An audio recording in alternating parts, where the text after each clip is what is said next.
Bonjour, bonjour à tout le monde, bonjour à toutes et à tous, bonjour aux chrétiens, bonjour aux païens, que le Seigneur vous bénisse abondamment. Bonjour aussi à ceux qui ne croient pas en Dieu, bonjour aussi à ceux qui persécutent le nom du Seigneur, bonjour à ceux qui le renient complètement et bonjour à ceux-là même qui déchirent les Bibles, qui déchire la parole du Seigneur. Que Dieu vous aide, que le Seigneur ait vraiment miséricorde de vous et que sa grâce puisse luire dans votre vie et surtout aussi qu'il vous donne les forces de vous convertir le plus vite que possible, parce que nul ne sait ni l'heure ni le jour quand il va mourir, ni même quand le Seigneur Jésus-Christ va revenir. Amen. Donc tout à l'heure, nous allons parler des étapes de l'élévation qui viennent du Seigneur, dont les étapes de l'élévation qui viennent du Seigneur. Parce que, voyez-vous, frères et sœurs, pour faire la volonté de Dieu, pour faire l'œuvre de Dieu, il y a des étapes en fait à franchir.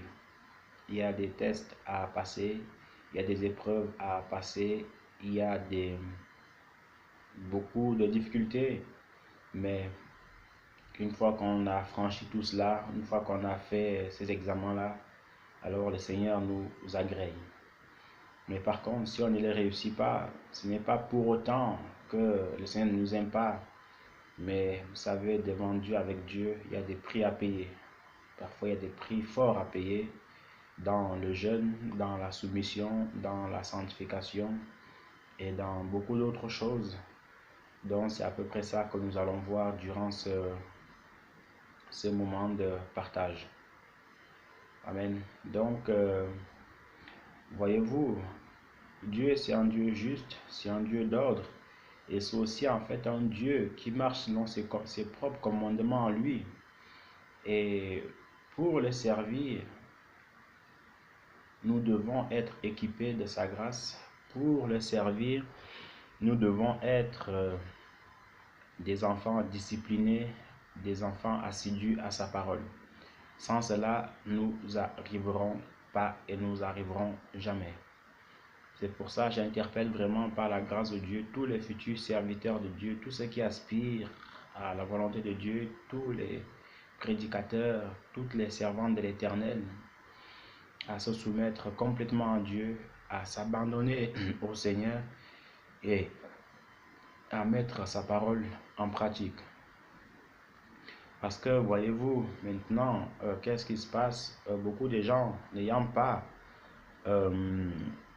réussi ces épreuves-là avec le Seigneur, n'ayant pas réussi ces tests-là avec le Seigneur, ils vont plutôt en fait faire alliance avec le diable. Ils vont plutôt en fait se confier au diable. Et le diable en fait en échange leur donne des pouvoirs maléfiques pour faire des miracles, pour faire des guérisons. Et ça n'a rien à voir avec le Seigneur. Que personne ne nous ment, ça n'a rien à voir avec le Seigneur. Comme vous le savez, le diable aussi en fait il fait des miracles, il fait des prodiges. Mais ce sont des prodiges en fait mensongers, ce sont des miracles complètement fabriqués. Et nous le voyons tous les jours dans beaucoup d'églises d'aujourd'hui.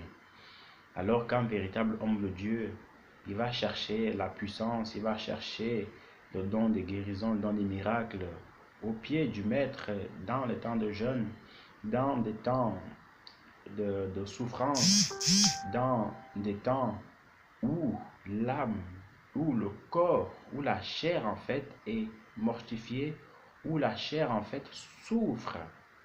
Et pendant que la chair souffre, l'esprit prend de l'ampleur. Pendant que la chair ne mange pas pendant le temps de jeûne, l'esprit lui en fait est en train d'être nourri. Et c'est là, voyez-vous, le Seigneur, pendant ces temps de jeûne, il nous équipe, il nous parle, il nous montre des choses que l'œil n'a point vues et que l'oreille en fait n'a point entendu. Donc voilà un peu en quelque sorte quelques petits détails que le Seigneur en fait nous donne durant ces tests-là. Ces tests-là aussi en fait concernent par exemple les tentations que nous avons fait face, les tribulations que nous avions fait face. Et voyez-vous, le Seigneur nous agrée, le Seigneur nous accueille et le Seigneur nous aide à aller de l'avant tout simplement. Aujourd'hui, nous allons prendre l'histoire de Joseph, une histoire que beaucoup d'entre nous connaissons, une histoire d'un jeune homme âgé de vers 17 ans comme ça. Il est passé par ces étapes-là et puis le Seigneur l'a pleinement élevé, le Seigneur l'a grandement élevé et il a nourri quasiment, pas quasiment, mais il a nourri toute sa famille. Alors qu'au départ, c'était cette famille en fait qui le persécutait. Comme quoi, ceux qui vous persécutent aujourd'hui, ce sera les mêmes qui viendront vous demander des prières. Ceux qui vous persécutent aujourd'hui, ce sera les mêmes qui vous donneront en fait raison dans les temps à venir. Et Joseph a commencé en fait, la première étape, c'est les songes de Joseph. Les songes de Joseph. Voyez-vous, frères et sœurs, quand nous recevons le Seigneur, quand le Seigneur nous appelle, qu'est-ce qui se passe? Il y a ce qu'on appelle les persécutions familiales qui commencent dans notre famille. Les persécutions où on commence à nous dire que tu deviens fou, tu as perdu la tête, on ne sait plus qu'est-ce que tu vas devenir, ta vie est complètement en l'air, reviens au monde, tout ça et tout ça. Donc c'est ce que Joseph a commencé à subir. Il a commencé à dire à ses parents que, écoutez, j'ai eu des songes, des visions où je vais régner sur vous, où ma verge va être plus grande que la vôtre. Et puis, Joseph a déclenché sa propre guerre. Mais Dieu soit loué, c'est parce que le Seigneur était avec lui. Et quand le Seigneur nous met quelque chose à cœur, on n'a pas d'autre choix que d'en parler. On n'a pas d'autre choix en fait que de le révéler aux gens. Et puis, voyez-vous, les frères de Joseph vont commencer à le combattre. Les frères de Joseph vont commencer à le haïr. Et ils vont aller en fait jusqu'à le vendre. Donc la première étape ici, c'est les songes de Joseph.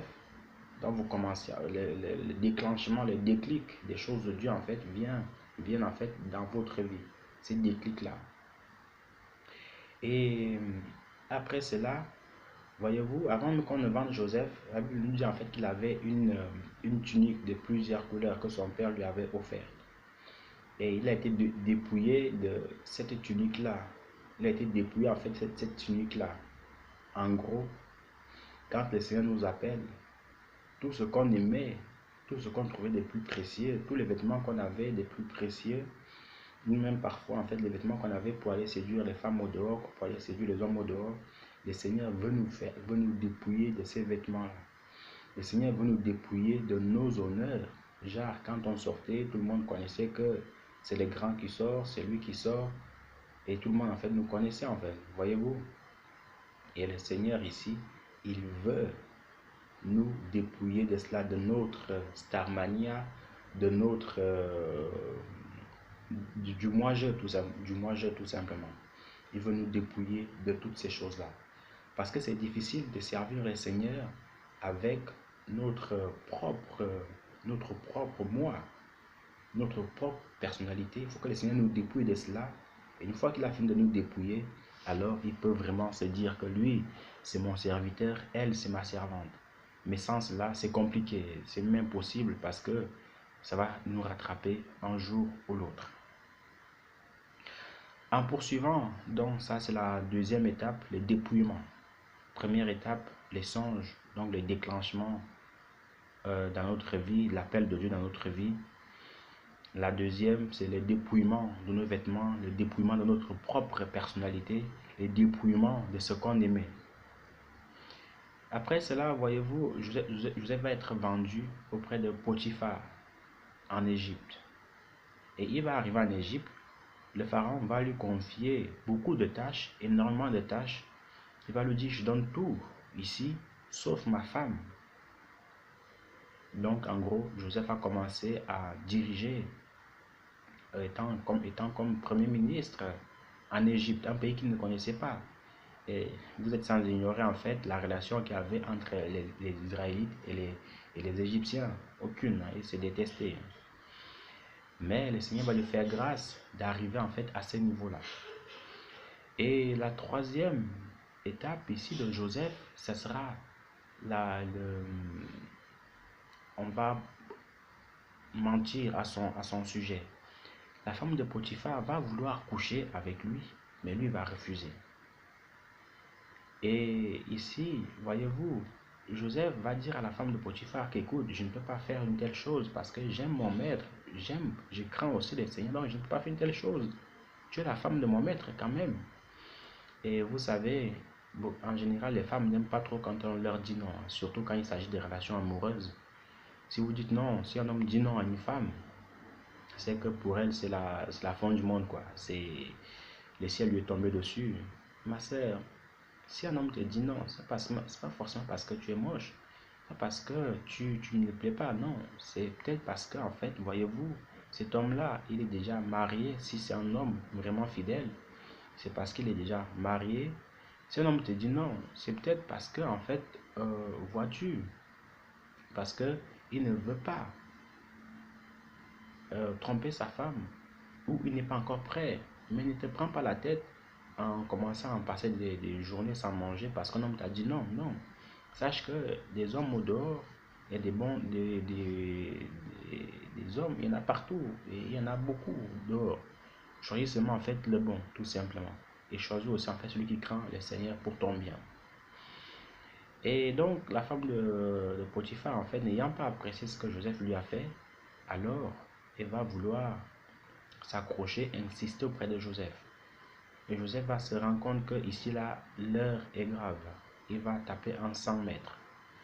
Et en fuyant, cette femme-là en fait va s'accrocher à sa tunique, à son vêtement, et elle va rester avec un bout. Et ce bout-là en fait a joué un grand rôle, puisque cette dernière, elle a commencé à crier, et les gens lui sont venus au secours. Il a dit aux gens que, voyez-vous, cet Égyptien que mon mari a ramené ici, il a voulu me violer. Il a voulu me violer. J'ai dit non. Il a insisté. Et voilà pourquoi j'ai arraché son vêtement. Et qu'est-ce qui va se passer, voyez-vous, frères et sœurs? Les gens vont plutôt croire à cette femme-là qu'à Joseph. Le pauvre va se retrouver en prison. Mais par la grâce de Dieu, le Seigneur va continuer en fait à utiliser Joseph en prison. Parce que vous vous souvenez de cette histoire-là où il y avait deux panetiers qui ont eu en fait des songes et Joseph en fait a expliqué cela. Et c'est encore par la grâce de Dieu, au travers de ces songes-là, qu'il est revenu en fait dans le palais royal. Donc voilà un peu la troisième étape de faux jugement contre vous. Là, il est comme ci, il est comme ça, il est comme ci. Frère, sœur, quand vous savez que vous craignez Dieu, que vous n'avez rien fait, gardez le silence. Dieu seul en fait vous justifiera toujours. Ça ne sert à rien de commencer à dire que ce n'est pas moi, c'est mon... Non, restez calme, tranquille. Jésus aussi, en fait, on apporte des faux témoignages contre lui. Souvenez-vous à la croix, avant même qu'on le cloue. Les pharisiens vont commencer à monter des faux témoignages que si, ça, Jésus était toujours calme, tranquille. Parce qu'il savait en qui il avait cru, il savait en fait à qui il avait confiance. Donc, toujours garder le calme dans toute chose par la grâce de Dieu. Et puis après cela, en continuant, Joseph, en fait, il va revenir à la maison de Potiphar et avant même en fait qu'il revienne, il va faire signe d'humilité. Oui, la quatrième étape, c'est l'humilité. Joseph va être humble en expliquant en fait ces songes-là à ses deux camarades en prison. Il ne va pas se vanter comme moi je suis le grand prophète, moi je suis le grand homme de Dieu, on m'a amené en prison ici, machin truc, non. Il va expliquer les songes de manière calme, tranquille, et il va dire au panetier, écoute, quand tu vas sortir, s'il te plaît, souviens-toi de moi. Voyez un peu l'humilité de Joseph, s'il te plaît, souviens-toi de moi. Donc, quand en fait il a pris la position du grand Joseph, il a pris la position de la grande victime. Non, il a seulement dit, quand tu sortiras, parle de moi à Pharaon. Même si ce gars-là, après qu'il soit sorti de prison, il va l'oublier, mais le Seigneur va lui rappeler et Joseph va ressortir. Donc, quatrième étape, l'humilité devant le Seigneur. C'est très important. Le Seigneur guérit les gens, faites comme si ce n'était pas vous que le Seigneur avait utilisé. Le Seigneur amène des âmes à lui, faites comme si le Seigneur n'avait rien fait au travers de vous, mais que toute la gloire puisse toujours revenir à Dieu. Et c'est aussi ça en fait, une grande caractéristique d'un vrai serviteur de Dieu, l'humilité. Et après que, voyez-vous, que Joseph ait franchi ces 4 étapes-là, alors Dieu va l'élever. Il va faire de lui premier ministre d'Égypte, un pays dont il était étranger, un pays dont il ne connaissait pas, mais le Seigneur va faire de lui le premier ministre de l'Égypte.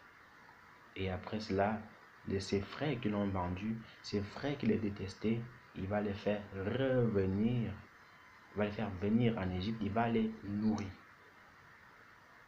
Est-ce que vous comprenez un peu? Donc, le Seigneur voudrait aussi par la suite que vous nourrissez vos ennemis, que vous leur pardonnez, que vous oubliez tout, et que en fait, vous continuez à servir le Seigneur, et que aussi en fait, eux, ils soient bénis.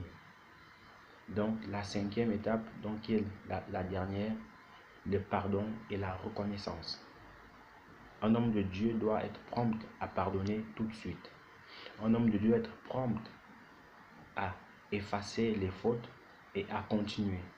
Comme le Seigneur lui-même. Le Seigneur nous a pardonné. Il n'a jamais dit je te pardonne mais j'oublie pas. Non, il a pardonné et le Seigneur avance avec nous. Il a tout gommé pour nous. Donc, nous gommons aussi en fait les erreurs, les fautes que les autres nous ont fait. Et c'est par là qu'on reconnaîtra notre caractéristique en fait d'enfant de Dieu. Et si nous réussissons en fait tous ces tests-là, le Seigneur nous élèvera comme il a élevé Joseph. C'est pour ça qu'on disait au départ, c'est que si on ne réussit pas ces tests-là, le Seigneur aura du mal à nous élever. Parce que si on n'est pas humble et qu'on est orgueilleux, comment voulez-vous en fait nourrir vos ennemis? Comment voulez-vous en fait pardonner vos ennemis? Ça sera compliqué, très très compliqué, voire même impossible. Donc il faut avoir un cœur humble et franchir en fait et réussir ces tests-là. Ou même, comment voulons-nous en fait arriver dans les choses de Dieu? Comment voulons-nous en fait être prophète de Dieu ou homme de Dieu, serviteur de Dieu, si on n'a pas franchi l'étape de fuir devant le péché? C'est impossible. La tentation, c'est impossible. Parce que si le Seigneur vient faire de toi un homme de Dieu, un éminent homme de Dieu, et que tu n'as pas réussi l'étape de fuir la tentation, tu vas faire des dégâts auprès des femmes, tu vas faire des dégâts auprès des hommes. Donc c'est des petites choses comme ça que parfois on oublie, mais qui sont là et qui ne bougent pas. C'est la loi de Dieu. Donc vraiment, frères et sœurs, efforçons-nous de franchir cette étape-là, de réussir ces tests-là, et le Seigneur nous agréera. Faisons-lui confiance et remettons-nous à lui. Ne nous justifions pas quand il y a de fausses accusations. Ne commençons pas à pleurer quand il y a de fausses accusations. Ne commence pas à dire que le Seigneur m'est tombé dessus. Non. Tant que vous servez le Seigneur, tant que nous avons la crainte de Dieu, tant que nous savons en fait que nous n'avons rien fait, gardons le calme à l'exemple de Jésus-Christ, à l'exemple des apôtres, et le Seigneur seul nous justifiera. Mais par contre, mon ami, si tu ne crains pas le Seigneur, si tu allais voler parce que tu avais faim, ça n'engage que toi. Le Seigneur n'a rien à voir là-dedans. Ne prends pas le Seigneur, ne prononce pas le nom du Seigneur en vain. Donc, frères et sœurs, mes chers amis, c'est un peu ça en ce qui concerne les tests à passer avec le Seigneur pour y arriver. Que le Seigneur vous bénisse abondamment. Tenons bon et prenons courage. Le Seigneur revient bientôt. Amen. Bye bye.